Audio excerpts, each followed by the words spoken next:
Welcome back to my YouTube, you guys. So today I want to do a little background on Freddie Mercury, only because I feel like it would be worth it considering um 3 days ago was the anniversary of his death for when he died. So I'm just gonna do like a little background on him of a celebrity. Might start doing these a little more, but I figured I would start with the none only than Freddie Mercury. So Freddie was born September 5th of 1946 and lived his life as a normal child. Um, he did have to leave where he was originally from to be where he is now or where he grew up. And, he went on about his life and he went on to becoming one of the most famous musicians ever known. And his music to this day so speaks to people, which is what I love. But Freddie didn't have the best life getting into his adult years. From, being a new band, from going on tour after tour, doing CDs. Anyways, I will get to that in a moment, but let's talk about the good things about Freddie. Freddie and Mary Austin, his ex-wife. I'm gonna be honest, I feel like they had a beautiful relationship. Like, you hear all the time about how, oh, my ex did this to me, or I'm gonna be bitter towards my ex. No, like, when they divorced, she was there for him through thick and thin. When she was pregnant with her first child to when he died, and she and then the reason they did it, according to Freddie, in his own words, is that when they had each other, when they felt like they had no one else, they believed in each other no matter what. And I think that's beautiful. Like, that is a beautiful relationship. So, unfortunately, all good things come to an end. Some things happen. And they were married from 1970 to 1976 because I believe how the time frame worked was when he finally came out that he was gay. So he admitted, to her that he was gay, and and she wasn't mad. She wasn't bitter. She just said, "This is something you are. This is something you don't control, and I don't hate you. I still love you. I'm gonna be with you, whether it's together, or just friends," which I think is really nice.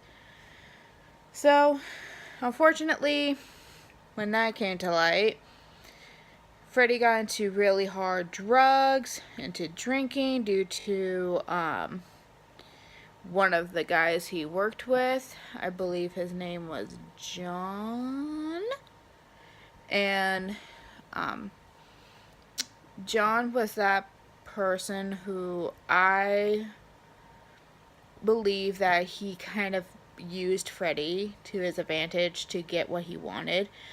Like, I feel like if Freddie didn't listen to him, he wouldn't have gone to the drugs. He wouldn't have gone to all these gay clubs and do certain things, which I don't know what they did, but that's them. But I just don't think that this would have happened if Freddie said, "No, I don't want this." But you don't know at the time, so I don't blame Freddie. Freddie didn't know what was going to happen. You don't control what happens in your life.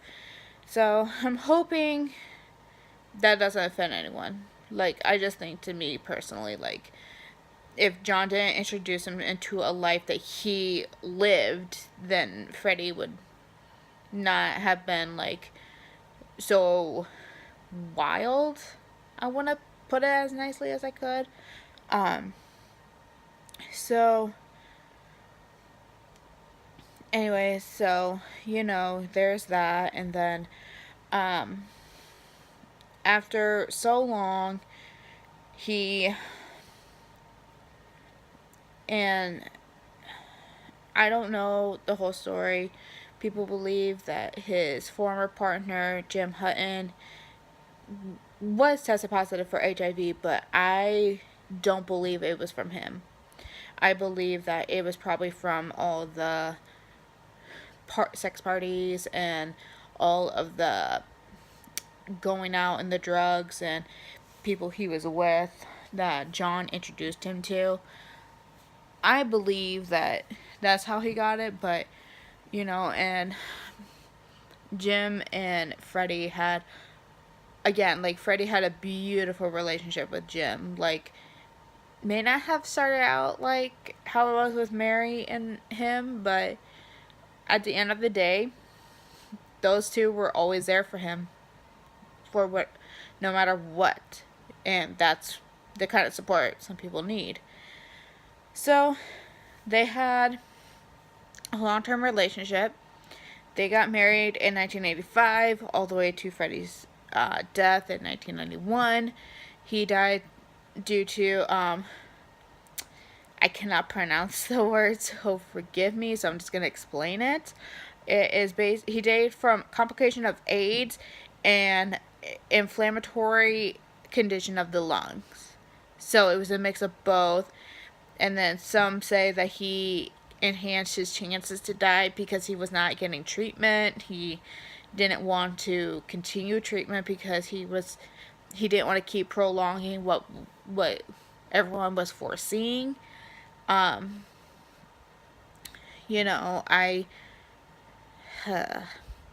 then, of course, the sad thing is that when people, like news reporters and everything, when they got pictures of him either looking drunk or ill, he didn't want his, secret life to come out to light. So there was a huge riot by him because he didn't like that, which I understand. Like, you can't just go invading people's personal lives. I understand you want information, but you are also affecting someone else's life. Like, you have to learn to take what you can get and just go about that. So, anyways, on November 22nd,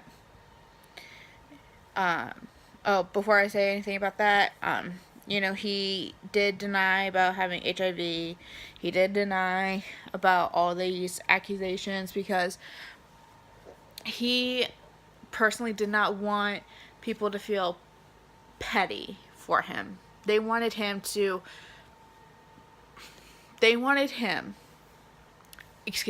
Freddie did not want people to buy his music out of petty, like, oh, I'm going to buy it because I feel bad for him. No. Freddie wanted to be remembered for his music and for his voice. And, he kept it to himself. Only like a close handful of people who knew, besides the band, Mary, the managers, and people like that. And, and then November 22nd came around, which is a very important date, and he had decided to finally go and come out with a statement saying he was diagnosed for HIV.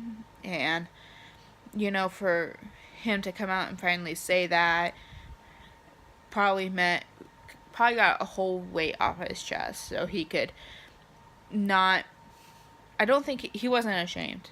I don't think he was. I think he just did not want his fans to turn their back on him or think that they have to go above and beyond to get his music because he has it. And I think that's what's really nice, is that some fans are like that. So that's that nice. And then unfortunately, 24 hours later, after he just released a statement about being HIV positive, he did pass away. to complications, as I said before. And in his will, he had left Mary his entire estate, more than half of his money. Like, she got like 3/4 of his money, which is a lot. And, the band got their fair share. He gave the managers their fair share. He even paid his own, like, taxi driver, which is astonishing that even after he passed, he made sure that people who you don't think would deserve, who not deserve, but you don't think people who don't get anything do get something. Because this guy was probably with him for a while, like driving him everywhere. And then, they, and then whatever was left from the will went to Jim. And I don't know where Jim is. I believe that, Jim was heartbroken because they were together for a while, and it's hard to imagine, doesn't feel like that long, and then it is that long. But like I said before, he will always be remembered as Queen. The most outrageous little dude ever. And so the reason I brought that up is because Bohemian Rhapsody, I think, really killed it. But I just like to do little reviews of celebrities. So if you guys like more, let me know, and I will see you next time. Bye.